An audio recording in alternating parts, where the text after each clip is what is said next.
2, 1. This is Chargers Unleashed podcast.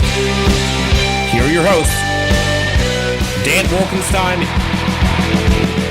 and Jake Hefner.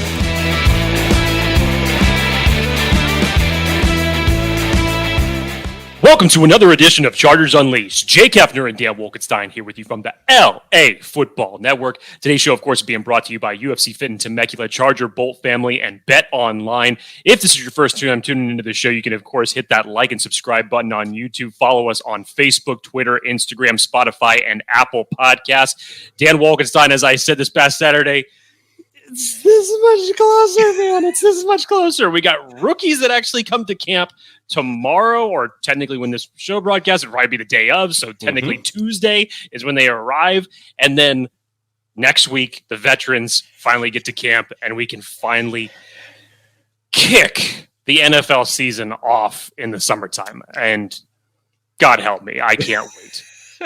Jake Hefner, welcome to Chargers Unleashed, everyone. Jake, how are you, my friend? Fantastic, sir. Had a nice weekend. The live show that we did was great. A lot of fan interaction. A lot of people had some really, really good opinions on the underrated players on the Chargers coming into this season. Players that aren't getting enough talked about enough. They're not getting enough hype. If you guys missed that live episode, I would highly encourage you all to go over and check it out, as it was a really fun interaction. And we're going to be doing plenty more of those, of course, when we get training camp rolling here next week. But weekend was good, Dan. Weekend was good. Mellow. Saturday night probably drank a little bit too much libations than I should have. Let's call it water. I drank it like water, essentially. But yeah, other than that, it was good. Home run derbies tonight, so we'll look forward to that. And other than that, man, just somebody put me in a DeLorean to 88 miles an hour and get me to next week. Well, we are going to be to next week before we know it. And so this episode, we actually are going to piggyback off of the last one we did that was not live, which was going over the camp battles to kind of look for. And we had kind of mentioned in the previous one, we talked about all the offensive camp battles to look for. And we kind of teased the fact that the defensive side of the ball, the camp battles on this side, is going to be brutal and ruthless. And it's going to be a fight to the finish. And there are probably going to be some camp battles that will not get finalized until like the last day of training camp and or into preseason, probably in the third game. But before we get into the training camp battles, Jake, let's pay the bills. Our friends over at Bet Online. Are there any prop bets? There probably are prop bets for the home run derby. Who are you thinking? I'm sure there is. I'm sure that there has to be. I haven't gotten a chance to look yet, but I'm sure that there is. And if you're interested in finding that out, our partners over at BetOnline continue to be the number one source for all of your betting needs and sports information. Find all the latest odds, news, and sports developments, including Major League Baseball, tonight's home run derby, the latest in UFC fighting news. If you happen to miss this last week's earlier UFC fight, it was on very early in the morning because there was a big boxing match later in the night. But this week we got another one, of course, Curtis Blades versus Tom Aspinall. So definitely make sure that you go over and take a look at some of the betting odds for that.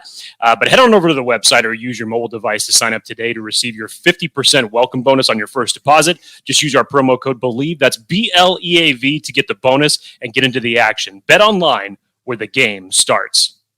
Okay, so for folks who have not seen already, you can join the show, join the discussion here on Chargers Unleashed. You can call us at 323-374-5651 or text 31032. Text the code UNLEASHED, to 31032. Submit your questions, topics, reactions, feelings, whatever it is, throughout the entire 2022 season. This is going to be epic. So again, you can join the show, be a part of this experience with us. Leave us your comments. Either text us 31032 or call the Chargers Unleashed hotline 323-374-5651. Jake, before we get into all of the camp battles, no, let's tease it. We have a tremendous giveaway. Probably one of the best giveaways that we have done on this show. We've been holding out announcing this one for a while. But we are going to... Let's discuss it later on the show. Let's go... We'll talk about it. So yeah, we waited this long. We can wait another 20 minutes. Stay tuned for the details of the next Chargers Unleashed giveaway that we're going to announce the winner on day one of training camp. Jake, let's talk all things defensive camp battles. So last week we talked about the offense and probably right tackle, probably running back, whatever, 4 or 5, possibly receivers could be in the mix for camp battles. But on defense, you could argue every position group, except maybe special teams, which we'll get into. There's going to be camp battles, and there are multiple guys that we're going to see not make this team that in isolation might be a surprise. But the goal here, as we go through these camp battles, is to kind of shed some light into some of these camp battles. So that way, when they come into fruition, you're not so surprised. So, what position group, Jake, would you like to start the bloodbath? I mean, that's putting it mildly. You know, looking back on the offense position breakdown that we did last week, it just looks like, you know, third grade compared to what we're going to do right now, because this is insane. There's going to be some surprise cuts, and this is stuff that has been speculated and talked about all this offseason that you're probably going to hear us say, we don't project them to make the team. And there's a case that could be made that they won't make the team for a number of different reasons. So, yeah, I knew before we got on here and started talking about this was going to be an interesting one when you really broke it down and say, you know, who could really make some noise and make some camp battles very difficult when you're talking about the back end of the depth at each one of these positions. But Dan, let's start in the trenches. Let's start on the defensive line. Good. Okay, so why don't we start with the edge then? Let's start with the edge position and then work our way through the interior defensive line. That'll be the next one. Okay. So edge position, Jake. I think Joey Bosa and Khalil Mack are going to make the team. Pretty confident. Don't got to worry about them as edge 1, edge 2. Kyle Van Noy, I'm kind of lumping in as an edge player here, so I have him as edge 3. And then Chris Rumph, I think, is solidified into edge 4. I guess there could be possibility for an edge 5. And then, in my opinion, the only one that arguably could have a chance at that, people might think Emeke Egbule might be that guy, but to me, it's Jamal Davis. And I don't know if they're going to keep 5. I don't know if they're going to have, Kyle Van Noy either as an edge rusher or a linebacker. I don't know how they're going to signify it. But in my opinion, I think the battle is between Egbule and Davis if one of them can make the team. And I kind of have a leg up on Jamal Davis. I know the team is pretty high on him. I think Daniel Popper kind of alluded to that in one of his recent articles from The Athletic. Shout out Daniel Popper, by the way, on his engagement. Congratulations, sir. Emeke Egbule, Jamal Davis, I see those as edge 5 camp battles. I don't think Ty Shelby is going to be able to make it.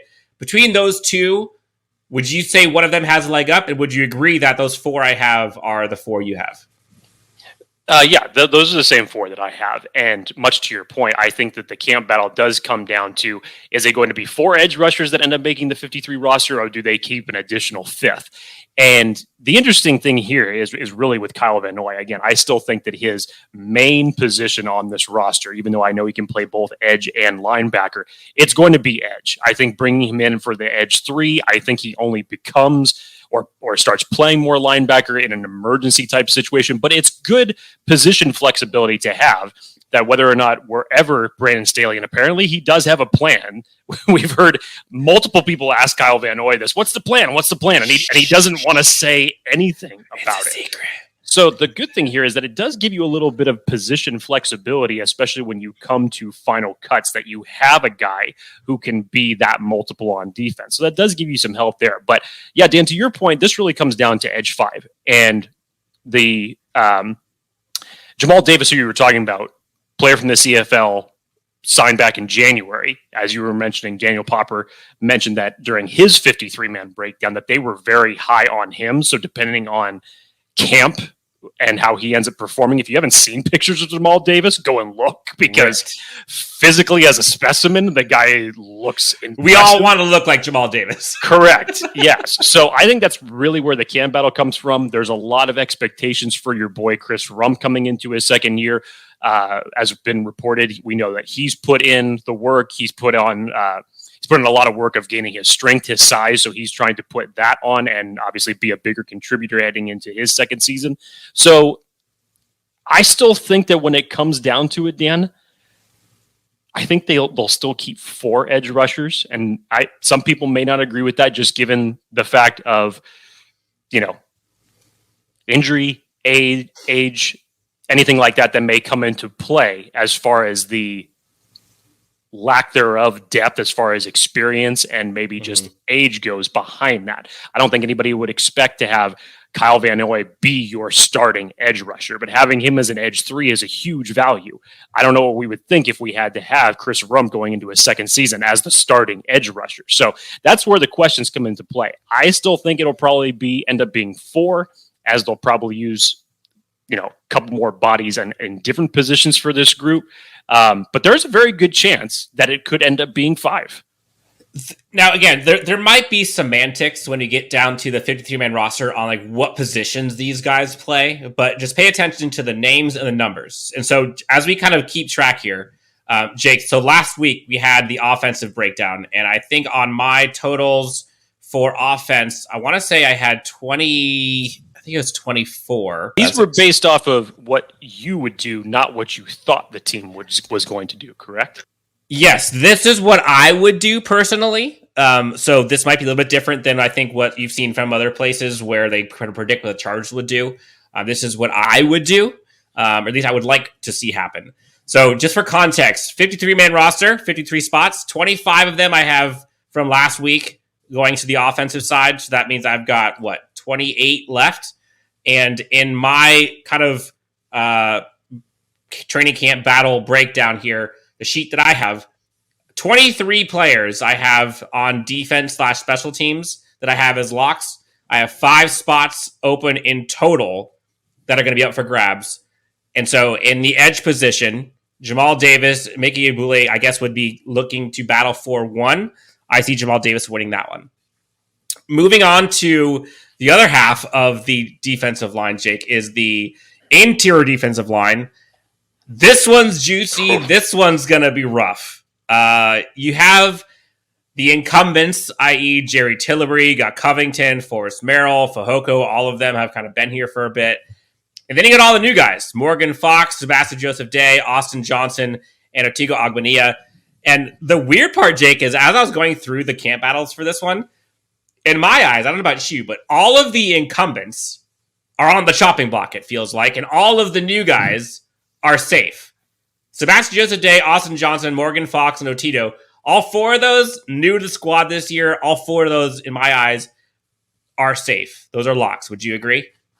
I would agree. Okay, so then it comes down to Fehoko, Tillery, Covington, Merril. Those 4 guys, I think, are fighting for 1, maybe 2 spots. So in this conversation, interior defensive line 5 and possibly 6 is the battle to watch for. And it really kind of depends on what they need and what these players, what kind of flavor you're looking for in an archetype. You mentioned kind of the edge position, with if, let's say, Bosa or Mack go down, Jerry Tillery has more of that flex edge / defensive tackle kind of hybrid mentality where he kind of brings a plus edge rushing, if you want, for passing downs. Or you got like a Forrest Merril, who's just like a wrecking ball, a little bit smaller, but can stop the rush much better than Jerry Tillery can. So interior defensive line 5, possibly 6 are the battles to look for. Jake, do you have one guy or 2 that you think has the leg up on that camp battle? So I have the Chargers keeping 6 defensive linemen here. 6? Okay. 6. And again, with all the guys that you were talking about, I mean, this is the position where you could say that the most was basically the most made over in a single season. When you look at what you had last year in Justin Jones and Linval Joseph, and now the Chargers obviously looked at that and said, bottom 3 in run defense, no, sir, that's not going to cut it. So you go out and you get a familiar face in Brandon Staley's system in Sebastian Joseph Day. You go out and get Austin Johnson, one of the better run defenders in the league. You bring in another familiar face with Morgan Fox that Staley has familiarity with. And then, of course, you go out and you draft Ottito Ogbonnia.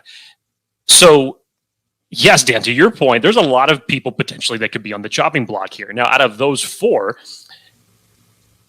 I agree with you, yes, that they are locks. I would put Brennan Fehoko as one of the other ones that's making this final cuts of the roster, because when you really break it down, and we mentioned this on Saturday when we were talking about underrated players of this roster, Breiden Fehoko, out of the remaining guys that are on this roster, is one of the better run stuffing defensive linemen that you have. So I think that value and what he's gradually put into play over the last couple of years, I think is going to show value. I think he's shown his worth when he's gotten his opportunity to be in there.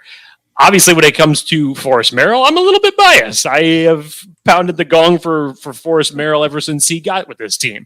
Back in the days when he was wearing number 66, we called him bowling ball 66. So I would love to see a guy like him have another strong preseason that like he did last year. And I know a lot of people, there are circles that love Forrest Merril as well and would love to see him be part of this final roster. But Dan, I don't know what to make of Jerry Tillery. This is such an interesting... This next month and a half is going to be so interesting for him, because we already knew that the 5th year option on his contract was not being picked up. So going into this year, whether he's going to be on this Chargers roster or not come September, this will probably end up being his final year. And we're talking about a former first-round pick for the Chargers. You hear the comments that Brandon Staley made when it came to minicamp time, when he was talking about, again, paraphrasing here, but he was basically saying in so many words, Sebastian Joseph Day, Austin Johnson, those guys are established football players. Proven. Those guys are, proven football players. Jerry Tillery was not part of that sentence when he started going down the rest of the names that were on that list to him. And let's not forget, Jerry Tillery didn't even make it for the first part of mandatory mini camps either. Weird. So it's a little strange. I don't know what's going to take place. Dan, as you had mentioned, that yes, given how the Chargers defense has utilized Tillery in the past, that he does have a little bit of that flexibility between interior defensive line and edge. The biggest moment that Tillery could have stepped up and really set his footing with his defense was last year. Rotating in when Linval Joseph had injuries, when Justin Jones had injuries, and unfortunately, it just didn't end up panning out that way. And when you see guys that are at that point of the year below him in the roster having a better statistical category in run stopping percentages, that throws up some flags. And we know the way that Brandon Staley wants to construct this team to be able to not only put people in a position to win their own battles on the field, but obviously what's going to give the team overall the best chance to win. So this is one of those names, Dan, that we've talked about it for the last couple of months, that Jerry Tillery may not end up being on this 53-man roster. I won't go as far as to say that it's 100% right now, but I'll give it a 70% chance that come September, he may be part of the final cuts. 70. Okay. 70. So the way I see it is, I think there's a solid chance that there's going to be a fight for 2 spots. So that would be 6. But if it's 5 spots on the interior defensive line, then this is going to be ruthless. But in my eyes, I think Forrest Merril on the outside looking in. And I don't like to say that because I love him and what he brings to the team. But given how much overhaul there was on this, I kind of feel like he might be the odd man out. That should have been a wake-up call. Fehoko, Tillery, and Covington I see as the 3 players vying for either 1 or 2 spots. And, it's tough. I think if you just took the name off and just turned off all your eyes to the name and just looked at the play, I don't think there's any question that Breiden Fehoko, I think, would be the first guy in between the other 2 of Tillery and Covington. As he should be. He's earned it. Jerry Tillery has kind of that, they have the investment in him, first round pick. We don't want to look bad. So maybe, but I don't think Brandon Staley cares about that. I really don't. So I think in my eyes, it's probably going to be Fehoko as the 5th one. And if there are 6, I think it probably goes to Tillery and he sneaks in by the skin of his teeth. I don't think Covington makes it. And that's purely because I think his run defense isn't great last year. Wasn't great last year. Pass rushing was horrible. And I think that this team is looking for kind of someone that would be able to kind of do the best of both worlds. And I don't think that's him. So I think that's going to turn out to be his demise. And so in my eyes, that's Jamal Davis as the edge would be the one guy that makes it, and then in the camp battle, and then Fehoko and Tillery. But if it's between Fehoko and Tillery, Jake, who are you taking?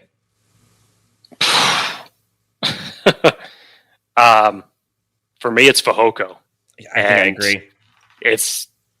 I hate to say it's not even close, but it's not even close. And I think it's mostly because of consistency. Yes, that's it as well. It's just Jerry Tillery, yes, has had flashes when he has been on the field. But for a guy that you put that much investment in, those flashes should be more consistent when the time has come for him to really step up and show consistent progression as a player. That hasn't been there. Now, granted, he's gone through a couple of defensive coordinators during his time with the Chargers.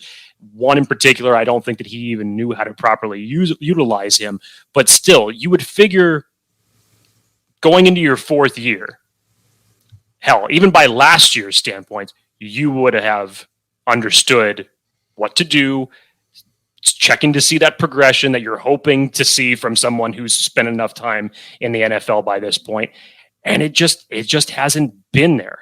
And Jacob, imagine the signal that this would show this entire team, the organization, and the league if come end of training camp, the Chargers somehow cut Jerry Tillery. Like, imagine what that says to the team. Like, they're not messing around anymore. Like, I don't care when you were picked. If you can't play, you're not making the team. Like, when's that time we saw the Chargers do something that bold? From a roster perspective. Not like from bringing in a free agency, but from like a cut. What about last year from a certain wide receiver? I think this would be crazier. This would be crazier. I can understand that just because you have the investment standpoint, but I think you could look at last year and maybe that didn't end up being the best decision in hindsight that the Chargers did when they ended up surprise releasing Tyron Johnson. But still, I understand the point that you're trying to make. We need players that are going to contribute to this team. Yep. All right. So again, we have a special announcement with a giveaway that we're going to be announcing here. When we talk about, maybe we'll talk about the position and player possibly that could be on the special announcement, and then we will announce it, Jake. Let's go back. Let's go to kind of the second phase of the defense. Let's go to linebacker. I think some people would argue this is the weakest position on the team. There's no argument. In terms of depth, I think the only position that you might be able to argue would be edge. Because like after Mack and Bosa, like that's a steep decline to get to Rumph. I mean, Van Noy is kind of your, security blanket there, but other than those four, like, whereas at least like linebackers, there isn't like the top end talent outside of a Drue Tranquill, but like I think you look at Kenneth Murray has good upside, but he's not he has good upside. Troy Reeder, average. Nick Neimman, great special teamers. You got Eamon, who I think we all like. Team is high on. Like there's at least depth there where you still got Cole Christianson, you still got possibly like a Damon Lloyd. I'm not sure what we're going to see from him in camp. I don't even know how many linebackers we're going to keep on this squad because Brandon Staley doesn't really value linebacker position as much as, say, defensive line or secondary. So in my eyes, Jake, in terms of locks, I think Drue Tranquill, Kenneth Murray, Troy Reeder, and Nick Neimman are all locks for respective reasons, which we'll get into. So I guess reality, linebacker 5, in my eyes, if you want to call it that, is going to be the position battle. And the reason why I'm saying that, I think Nick Neimman, makes a team purely from a special teams perspective. So after that, I think you look at Cole Christianson, Eamon Ogbonnia, I said it right finally, Damon Lloyd, and Andrew Brown. I think those 4 guys are vying for one spot. Yeah, I have him keeping 5 as well, and this is one of those positions where you're almost obligated to use more players at this position than maybe traditionally you would with only keeping 4, but it's specifically for the reasons that behind your starters in Drue Tranquill and Kenneth Murray, your depth is iffy at best. And when you're talking about 2 linebackers in particular that have had injury history since they have been in the NFL, like I said in our movie references, maximum risk. That's the name of this linebacker group. If you get the full potential out of both of your starters, I think that they can be a great duo. But if you don't, and if there are injuries involved, hopefully knock on wood that they aren't, it's a huge risk to take. So you still have Kenneth Murray coming off of injury right now as it stands. And there is so much on the line for him coming into this season. You're basically stepping into a role that Kaiser White just absolutely dominated for this team last year, was a huge contributor. I know it's all a sore subject for all of us that he is no longer on this roster. But if there was an opportunity and all the signals that point to a time where Kenneth Murray has to, A, be healthy and B, step up, there's no better opportunity than this right here. We know the type of leadership that Drue Tranquill brings to the table. And when he's on and when he can be freed up to move in his spot, we know that he can be vicious at the linebacker position. Now, behind that, yes, you went out and you got Troy Reeder, another from his time during the Rams. You have Eamon, Dan, who you mentioned. The coaching staff just absolutely loves Eamon for a number of different reasons. So they believe that he's going to be a solid piece of this depth. And yeah, I think that Nick Neimman makes this team, if it's not just from the standpoint of depth at the linebacker position, it's from the special team standpoint, because if there is one position that he has performed well on, it's definitely been special teams. So I have him keeping 5. I can't see them. I would be shocked if they decided to be risky enough to only go into the season with 4. But yeah, there'd have to be a lot of transitions here, because outside of the 5 guys that we just named, I can't see any one of those other ones even vying for a camp battle. As risky of a position as this is, with the depth behind it, it seems pretty clear cut what you should do. You should keep 5, and the names out of those 5 should be pretty easy to figure out. Tranquill, Murray, Reeder, Neimman, and Eamon. I think if we're being honest, the odd man out there would be Cole Christianson. And that's going to be tough to see. You're not going to like that. So, okay, in that realm, I got 4 edge rushers, possibly 5 with Jamal Davis, vying for that 5th spot. I've got 4, including Fehoko will be 5, and then Jerry Tillery and Covington are probably going to be battling for that last one. And linebacker, we've got 5, including Eamon, Neimman, Reeder, Murray, and Tranquill. All right, Jake. This one's going to be interesting. I'm actually excited to see who you have for corner back on this defense. So, obviously, J.C. Jackson, CB1. Asante Samuel, CB2. Bryce Callahan, Michael Davis, flip however you want. They could be CB3, CB4. CB5, 6, 7, 8, 9, however many he wants to have. CB5 and 6, let's call it that. I think that's where the bloodbath starts. And given what we've seen, it's kind of interesting, Jake, because last year, started off so strong for Tevaughn Campbell. He had that scoop and score. Everyone was loving it. It was great. And then just got absolutely destroyed the rest of the season. And some of that is to his fault. Some of that is just because the Chargers got decimated by injuries and he was having to go up against wide receiver 1s and 2s. But you had Tevaughn Campbell, who just got obliterated all season. You had Kemon Hall, who played a bit last year, who has, more time underneath Staley's scheme.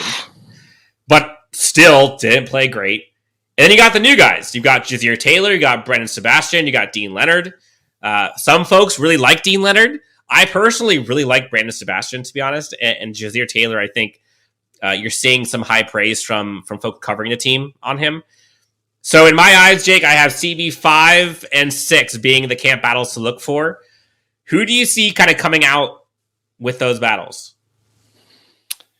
This is so tough. You have, if you just went with CB 1 through 4, it's very easy to figure out. J.C. Jackson, Asante Samuel Jr., Bryce Callahan, and Michael Davis. Now, beyond that, if you're just talking about the corners, I think Tevaughn Campbell has a little bit that he needs to make up for himself, because when he was put in starting roles, especially as it got more towards the middle of the year, when the injuries really started to happen, as you mentioned, it kind of just took a drastic left turn. Minnesota, that game was rough. Took a drastic left turn for him. So I think he's coming into camp with a lot to prove. Kemon Hall is in a similar boat with that.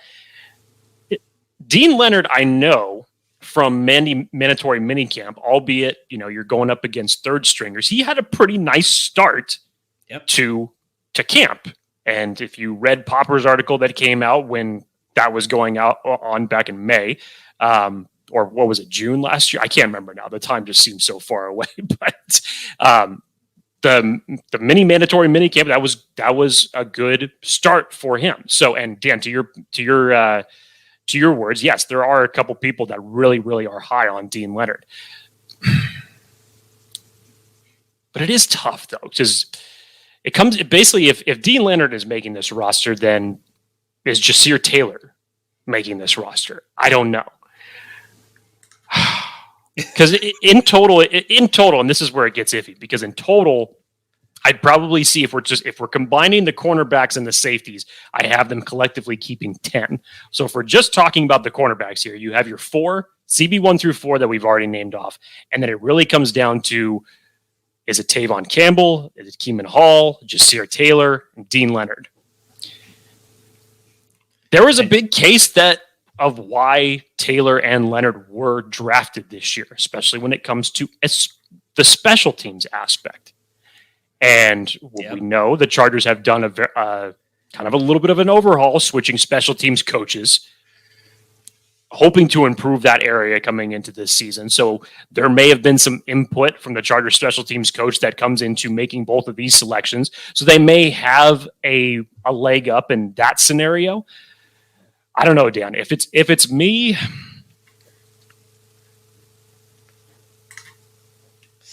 I'd say maybe you give Tevaughn Campbell a shot at getting one of these last 2 spots. And just based off of what we have heard thus far in mandatory minicamp, Dean Leonard may have the leg up on Jasir Taylor right now. So those are the 2 guys that I'll go with to say round out the 6 cornerbacks. Yeah, I think it's going to come down to Dean Leonard, Jasir Taylor, and Kemon Hall fighting for, or at least that's what I would like to see, fighting for 2 spots. And going for camp battles, obviously, if you just look at it in isolation, Dean Leonard, Jasir Taylor, Kemon Hall, Kemon Hall might have a little leg to stand on, or Tevaughn Campbell might with the experience. But I do think that Jasir Taylor does bring the special teams juice as either a gunner. So does Hall. Or as a returner, which Hall does not.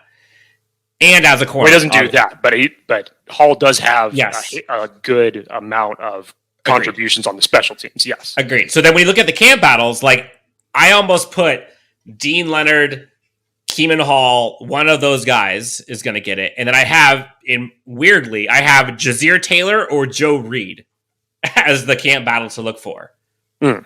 Which would you rather have? Would you rather have Joe Reed as your wide receiver kind of specialist returner, or Jasir Taylor as your secondary depth / special teams guy? See, it's an interesting question to ask, just considering, let's just say if you were to keep Joe Reed as your wide receiver 6, and if you're making the argument to say, okay, well, where's the contribution really going to come from Joe Reed? Are you going to be able to utilize him offensively more than you did 2 years ago when you scored 1 touchdown with him? Sure, and then he was essentially never heard of since then. And the fact of that I bring that up is because obviously he's already kind of going to be in his, you're not going to necessarily use him as a returner because that spot has already essentially been taken. Punt returner, you could use punt returner, wide receiver maybe. 5 as well. Yeah, he does have that flexible skill set that he could possibly master that. But that's a good question. That's actually a good breakdown when you really think about it. So in that circumstance, do you still have them keeping 6 or 7 cornerbacks if you're battling him between Reed and Taylor? It would be 6. And I think in my eyes, I probably would, just looking at possible production that you can get out of them, I think Staley's going to be able to get more out of the defense and having secondary rotation than he would need to have offense rotation and utilizing a Joe Reed. Because Joe Reed and DeAndre Carter are kind of redundant in that. Kind of. So if it was those 2, I think I would err to the side of Jasir Taylor. But I think that's what's going to come down to. I think when the front office is looking at it, which ones could they get more out of? Jasir Taylor or Joe Reed? As Brandon Staley likes to say, you can never have enough corners, and you go out and you sign 2 in free agency and you draft 2 in the draft this year. So that could be just a little sign of where they're planning on investing their time and their players. It's brutal. Okay, before we get into safeties, Jake, let's just kind of keep this easy. Kicker, punter, long snapper. Josh Harris, J.K. Scott, Dustin Hopkins. Do we have any reason to think changes? No. Right. Okay, no. So cement those, no worries. So next up, finally, Jake, we get to talk about the safety group. Derwin James, Nazir Adderley, JT Woods, Mark Webb, I have as locks. What say you? Yeah, I agree with this. Rounding out 10 total defensive backs, 4 safeties here to go along with the 6 corners that have come on the roster, just as you said, Dan. Derwin James, Nazir Adderley, JT Woods, and Mark Webb. You've heard the comments thus far from Brandon Staley about the expectations that they had, not just for Mark Webb last year before he went down with his injury, but what they have in place for him this year. So I think if we're talking about the safety group, that would leave your odd men's out are Alohi Gilman, Ben DeLuca. Who am I missing? You got Skylar Thomas, Raheem Lane. Those are the 2 guys which you don't really hear much of. But I think that the main guy would probably be Gilman. Yes. That people would probably kind of raise some eyebrows that he would not be there. Jake, now that we're on the safety, do we want to discuss? Seems like a good transition. The floor is yours, sir. The floor is mine. Oh my God. Why are you using me as the conduit for this, honestly? Well, if you could see over my right shoulder, over here, there is this beautiful blue and gold signed Derwin James jersey. But if you want to take that and throw it out of my, essentially what Dan's holding right now, throw it out of my living room and put it into yours, we are doing a special giveaway for a signed Derwin James mini helmet that we are going to be taking from now up until the point when training camp starts next week. So Dan, I believe you have the contest rules ready for that. Yeah, Jake. So for contest rules, all you have to do to win the signed Derwin James mini helmet, we'll put it on Twitter to kind of give all the official rules. But basically, you got to retweet it, you got to like it, and you got to subscribe to us on YouTube. That's all you got to do. We'll have it on Facebook, we'll have it on Instagram, and we'll have it on Twitter. Again, retweet, like the tweet, and then subscribe to us on YouTube. Signed mini helmet, Derwin James will give the official announcement on the 27th for who actually wins day 1 on training camp. So Derwin James, hopefully, maybe we can have him, maybe that day we'll see him re-sign, Jake. How sick would that be? That would be nice. I would like to see it. So Jake, safety group. There are 4 guys talked about that are making it. I think 5 are probably... I don't think they're going to keep 5. I really don't. But if they do keep 5, between Alohi Gilman, Ben DeLuca, Raheem Lane, Skylar Thomas, it seems kind of like it's between DeLuca and Gilman. What do you think? Yeah, I do. And I there's a lot of people that are still really high on Ben DeLuca. And I know that him being with this team last year, he's been back and forth as far as the practice squad goes, everything like that.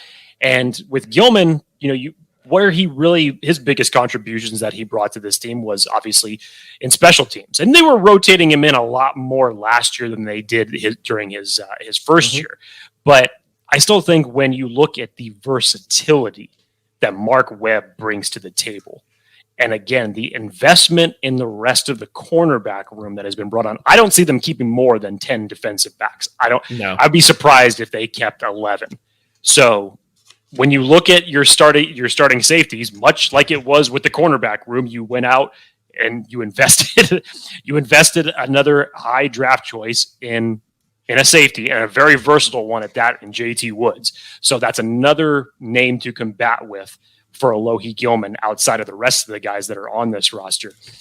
So yeah, I think I think with the safety group, this is pretty clear cut just based off of, draft investment, your players that you have and your starters. And of course, when you just look at the words that Brandon Staley and the rest of this coaching staff has said about Mark Webb, I think they have big plans for him. So I think that those 4 round out your safety group, and then whatever ends up making the practice squad after this, it could be interesting. Yeah. So then in my eyes, Jake, the way I kind of see it shaping up for me is in total right now, there are 23 locks that I have on defense/special teams that we talked about. And then there are 25 locks that I see on offense that we talked about last week.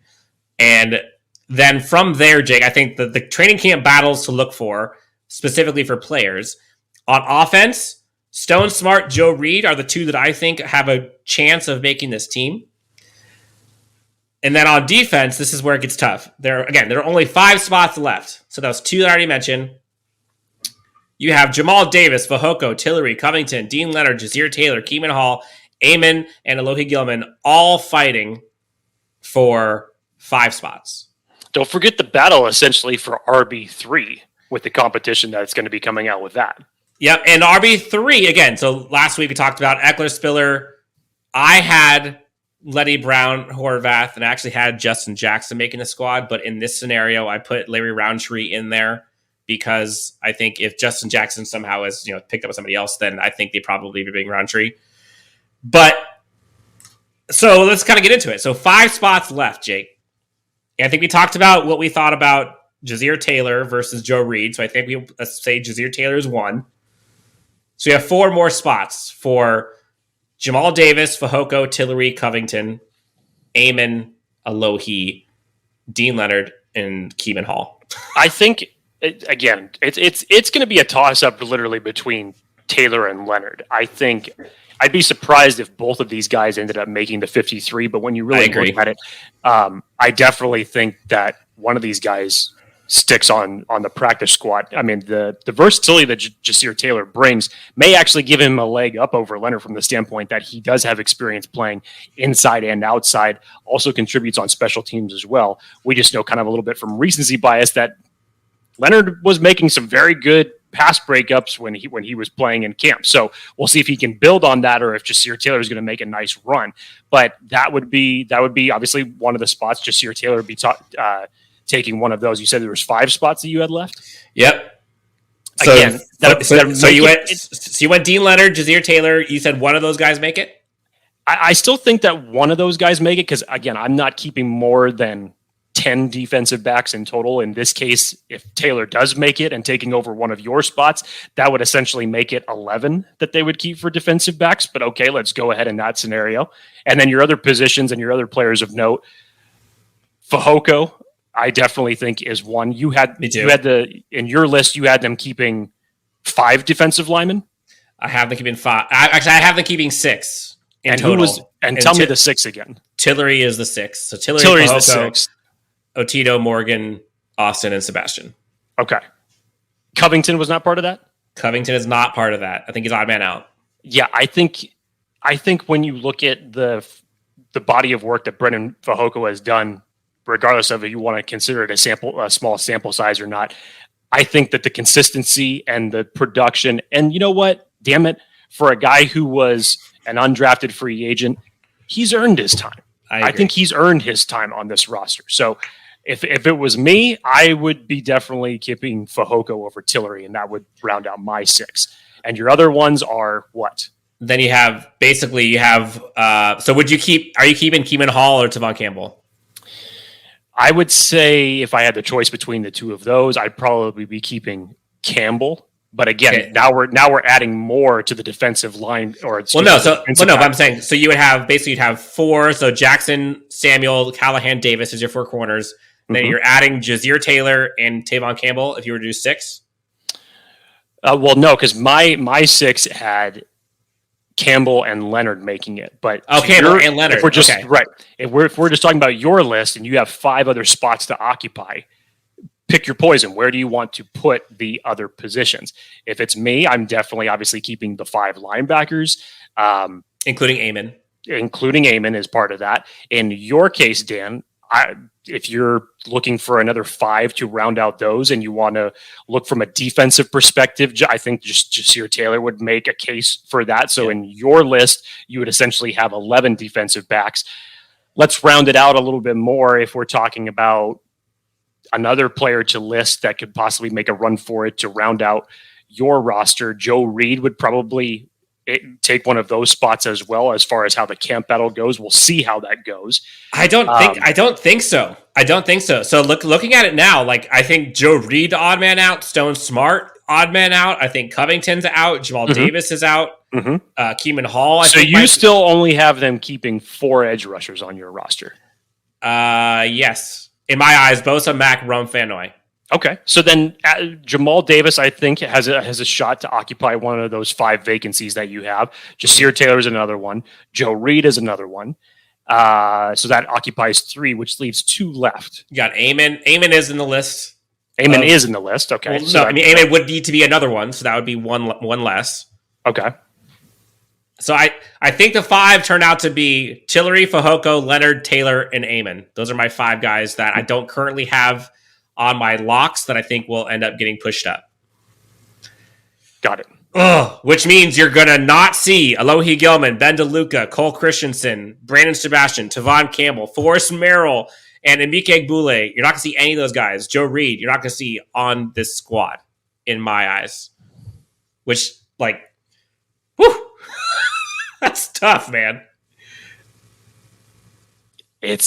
Look, we said at the top of the show that this was going to feel a hell of a lot more difficult than it was for the offensive side of the ball, and it's true because some of these could be surprises to some people. I know when we're looking at it from the Chargers lens that we know a lot about what these guys can do. Like I said, I'm not a closet Forrest Merril fan. I pound the table for Forrest Merril.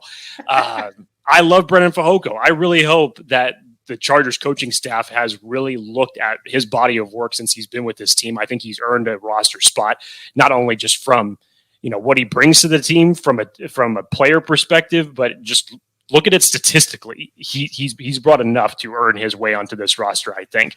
So, yeah. It's difficult, man. It's difficult. Let's put it this way. It's gonna be bittersweet. Like it's gonna be great to kind of see this team kind of get a little cutthroat, if you will. But it's also it's not a bad problem to have when you have this much competition. Exactly. And the fact that we're sitting here arguing about camp battles this far down the depth chart, like it's been a long time since we've been able to talk about it being that low of a. Again, it's still a high priority, but that low of a priority relative to the other open spots that are available. So that wraps up the training camp battles to look for. We talked about defense, special teams. We talked about the offense last week. Jake, anything else you want to tell the great friends? We already talked about the giveaway with Derwin James. Again, go ahead and go on to Twitter, Facebook, Instagram. All you got to do is subscribe to us on YouTube, retweet it on Twitter, and like, and then you're in. You can get this. This could be yours. Great little plug. No, for me, I'm just excited that camp is finally back technically next week. I know we have the rookies that report on Tuesday, so let's see if we get anything out of when they come back. Probably not. Probably not. In this purgatory of NFL news.